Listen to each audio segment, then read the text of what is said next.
Hey guys, what is up? This is Matthew Davis, me once again. Welcome back to another double movie review, aka After I Saw.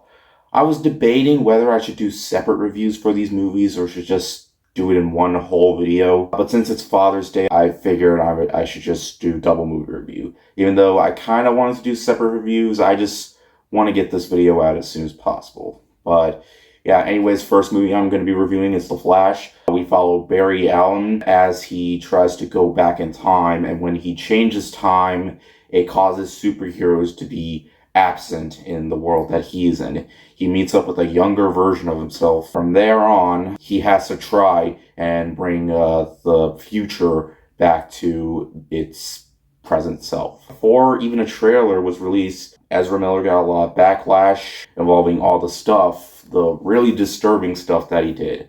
And yeah, he might be a bad person in real life, but that doesn't automatically mean that the movie is going to be bad because, well, sure, some actors might necessarily be good people in real life, but as long as they know how to act in their movies, then that's really what should matter for the movie. It doesn't matter. It's like with Kevin Spacey. He's a bad person in real life, but I still like the stuff that he was in. I'm going to be honest, I actually liked this more than I thought I would. I had a really fun time with The Flash. Ezra Miller, I'm going to be honest, he was still really good in the movie. I mean, I always thought he was good in the DCU movies he was in. I still thought he really managed to really pull it off here. And what's really great about his character in this movie is that, he's more on the comedic side and more of the talky side. So when he meets up with his younger self, it's funny how he's very aware of how irritating he can be. And throughout a lot of the movie, we see him interact with his younger self. And I honestly found the chemistry with himself to be actually quite entertaining. I honestly enjoyed the story more than I thought I would. I mean, sure, it's your basic time travel story, but I honestly like where the plot goes in a lot of the parts. And of course, one of the biggest things that this movie's going forward is the return of Michael Keaton as Batman. Before you guys ask, no, this is not going like into the Spider-Man No Way Home area where they're going to bring like every version of Batman to the world. It's not like that.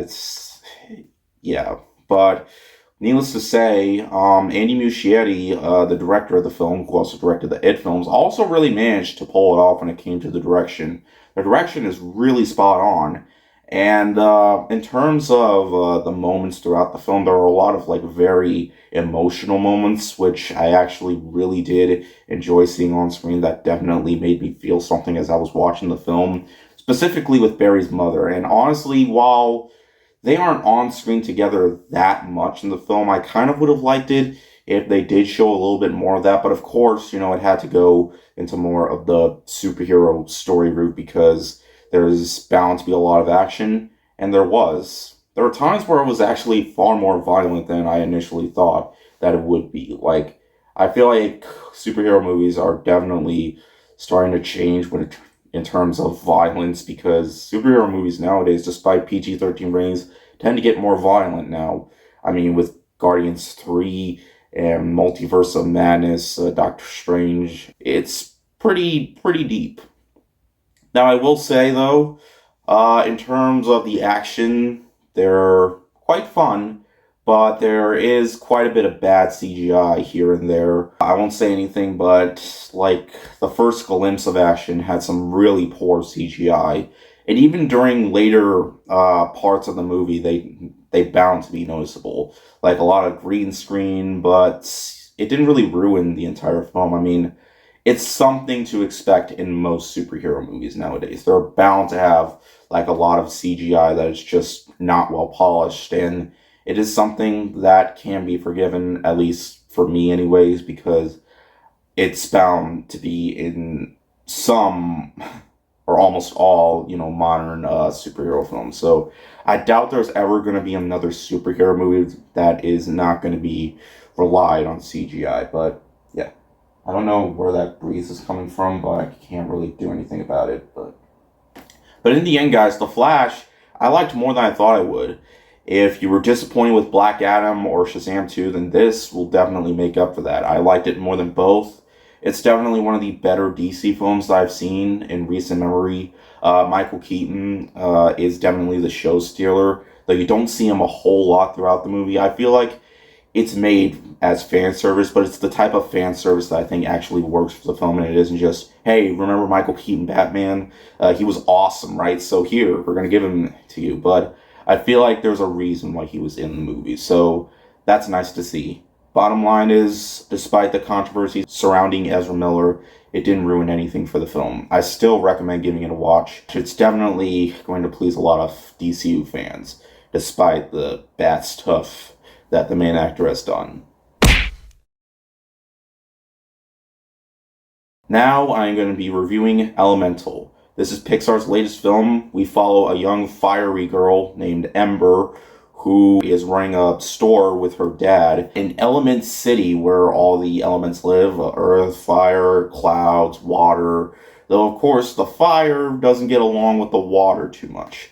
And when a leak starts affecting the store, it could cause the store to get shut down, as there's a major leak going on throughout the world, and she meets up with a watery guy named Wade, and she decides to partner up with him in order to save her home and save the leak that is going on throughout the city. And of course, because they're water and fire, this is bound to be a forbidden romance story, and it is.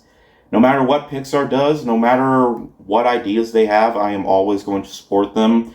Even though Lightyear I thought was good, but a bit disappointing, and even though it didn't make a lot at the box office, it's still nice to see that Pixar is still putting their films out in theaters.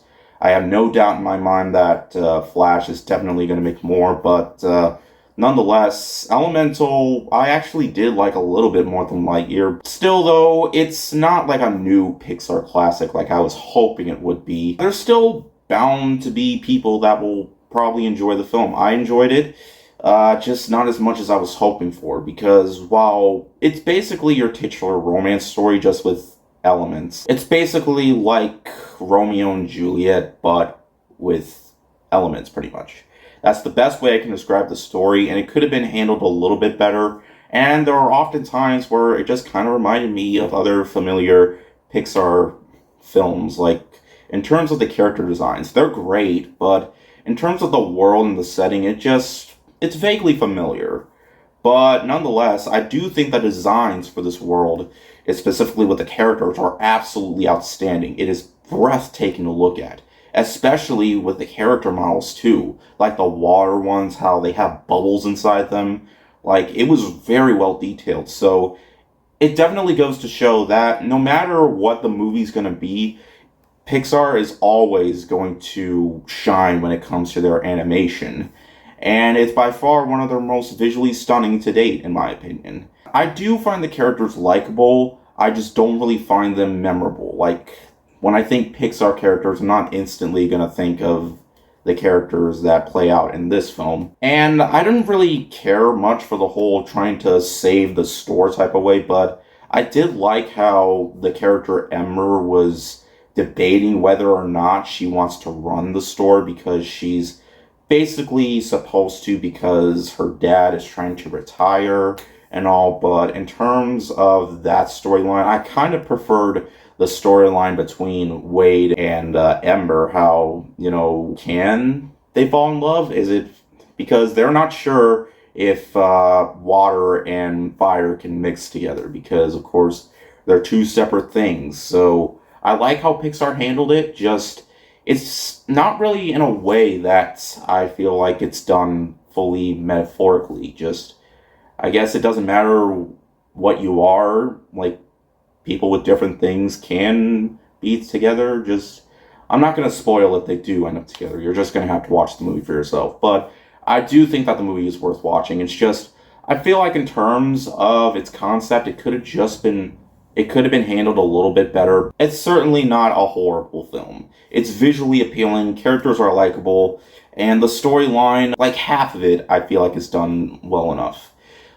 It's definitely not one of Pixar's like fully deep films. I mean, it really does try to be, but There wasn't really a time where I was really tearing up. Though there is one scene in the film that definitely makes you try to tear up. And some people might tear up. It's just, I don't feel like it's as, big of a tearjerker as something like Coco or Inside Out or anything like that.